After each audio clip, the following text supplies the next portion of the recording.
Menteri langgar SOP COVID-19 tak perlu dibela. Seorang Menteri Kerajaan Perikatan Nasional telah senyap-senyap keluar negara dan senyap-senyap masuk semula, bukan satu cerita dongeng. Menteri tersebut bukan keluar masuk mengikut lubang tikus. Malah beliau mendakwa pemergiannya ke Turki mendapat izin Perdana Menteri Tan Sri Muhyiddin Yassin. Namun apa yang penting bukan sama ada beliau mendapat izin Muhyiddin atau tidak, tetapi kenyataan pihak Kementerian Kesihatan Malaysia KKM mengenainya.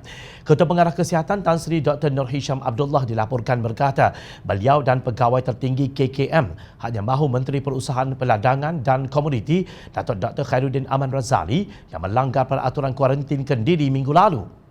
Namun kononnya KKM telah kompaun RM1,000 kepada menteri berkenaan pada 7 Ogos lepas. Pendedahan Nur Hisham ini menimbulkan begitu banyak persoalan kerana Akta 342 menyatakan bahawa kompaun hanya boleh dikeluarkan oleh Ketua Pengarah Kesihatan atau mana-mana pegawai awam yang diberi kuasa secara bertulis.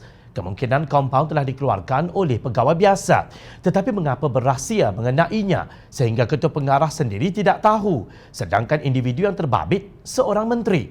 Paling tidak masuk akal apabila ahli Parlimen Seputir Teresa Kok yang mendedahkan mengenainya dituduh iri hati terhadap pencapaian Khairuddin. Janganlah kerana dengki dan iri hati dengan pencapaian kerajaan dan menteri, maka apa sahaja peluang yang ada mahu dipolitikkan, kata Roslan Syahid Muhammad Syahir, Harakah Daily, 21 Ogos 2020. Nampaknya Setiausaha Perhubungan PAS Selangor itu cuba untuk mempertahankan Khairuddin yang jelas telah melakukan kesalahan. Sedangkan Perdana Menteri Tan Sri Muhyiddin Yassin sendiri tidak lagi mampu mempertahankan menteri berkenaan.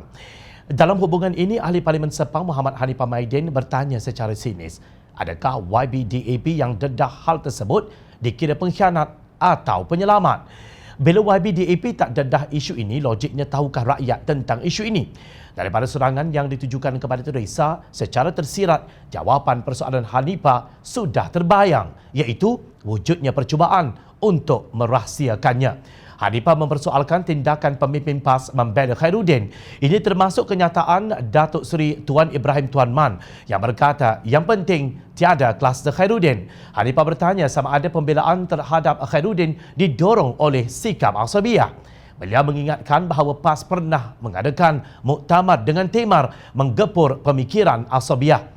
Kenyataan Hanifah ini jelas mempertikaikan kompaun RM1,000 terhadap Khairuddin, sedangkan seorang wanita tua yang berusia 72 tahun dikenakan hukuman penjara 1 hari dan denda RM8,000. Kenapa rakyat yang langgar perintah kuarantin boleh dibicara di mahkamah dan dijatuhkan hukuman oleh mahkamah, tetapi sebaliknya Menteri Government Tebuk Atap yang khianat mandat rakyat yang langgar perintah kuarantin sampai hari ini masih tidak diheret ke mahkamah? Soal Hanifah dalam kenyataan yang dikirimkan ke Jom Channel. Beliau juga dipercayai menyindir Menteri Pertahanan Datuk Seri Ismail Sabri. Logikkah Menteri Government Tebuk Atap yang khianat mandat rakyat yang selalu bagi briefing tentang isu COVID-19 dikatakan tak tahu menteri yang jaga kelapa sawit pergi dengan siapa ke Turki? Beliau juga mempertikaikan kebisuan Presiden PAS berhubung isu berkenaan. Namun undang-undang tidak wajar ada 2 darjat. Kenyataan Timbalan Pengarah Siasatan Perundangan Jabatan Siasatan Jenayah Bukit Aman, Deputy Commissioner Mio Faridalat Rash Wahid bahawa 27 laporan polis diterima mengenainya harus dipandang serius. Tindakan bermaruah yang wajar beliau lakukan sebagai seorang ustaz yang menyampaikan kerja dakwah hanya satu sahaja, iaitu letak jawatan.